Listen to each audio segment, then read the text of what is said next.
Correction de l'exercice 23, page 239. Donc ici, on a différents triangles et à chaque fois, on nous demande de calculer l'aire de chaque triangle. Donc, bon, ce n'est pas très différent de l'exercice 22, page 239.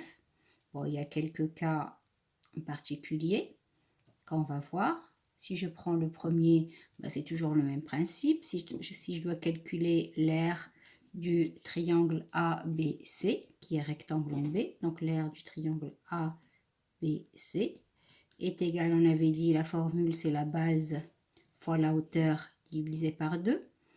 Donc la base c'est le côté AB fois la hauteur BC et je divise le tout par 2, je remplace. Donc égal à 3,9 fois 8 divisé par 2 et je trouve 15,6 cm². Alors, le deuxième, l'aire, je vais prendre le triangle vert, DEF.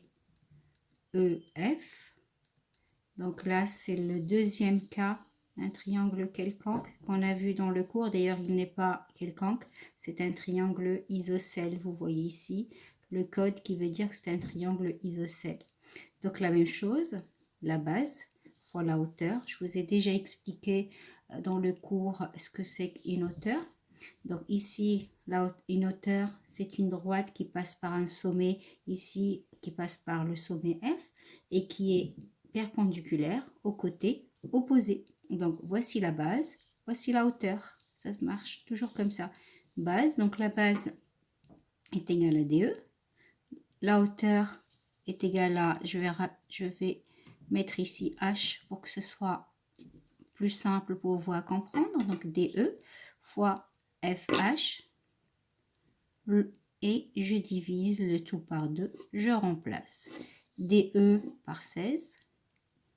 FH, c'est la hauteur fois 15 divisé par 2. Et donc, je trouve 16 fois 15 divisé par 2, ça fait 120 cm².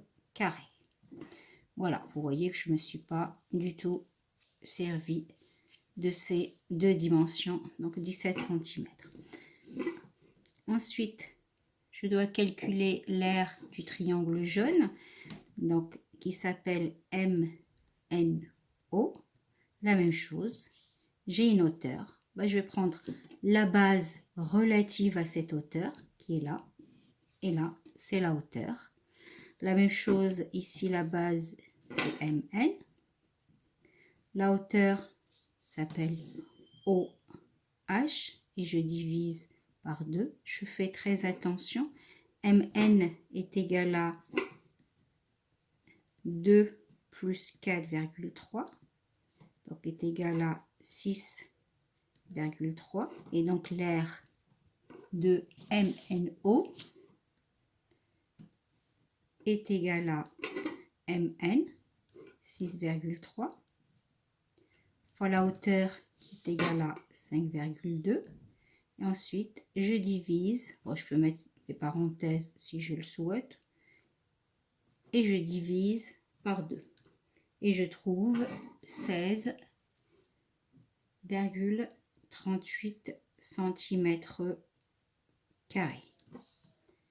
Alors, bon, après là, c'est la même chose que celui-ci. Faire attention, l'angle droit se trouve ici. Donc, les deux côtés qui forment l'angle droit, ce sont ces deux-là. Donc, je multiplie RT par TS et je divise le tout par 2. Voilà, je ne vais pas le faire parce que c'est la même chose. 1,6 fois 1,2 divisé par 2. Bon, le dernier, c'est un peu plus compliqué, c'est un peu plus particulier. Je vais quand même vous l'expliquer, mais on laissera ça pour l'année prochaine en 5e. Donc l'aire, donc le triangle s'appelle le triangle KLJ. L'aire du triangle KLJ. Donc vous voyez, c'est pas un triangle rectangle. Je vais prendre la base. Si je prends cette base-là, la hauteur relative à cette base-là, c'est MJ. Donc, je vais multiplier KJ. Donc, on prolonge et ensuite, on trace la hauteur qui part de J et qui est perpendiculaire à la droite KL.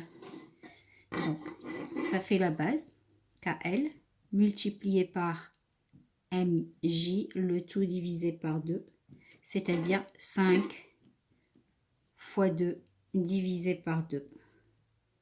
Multiplié par un nombre et divisé par le même nombre, c'est comme si j'avais rien fait. Donc, c'est 5 cm². Bon, celui-là, comme je l'ai dit, c'est un peu plus compliqué. Donc, si vous ne l'avez pas compris, on reprendra ensemble une prochaine fois. Ce n'est pas exigible pour cette année.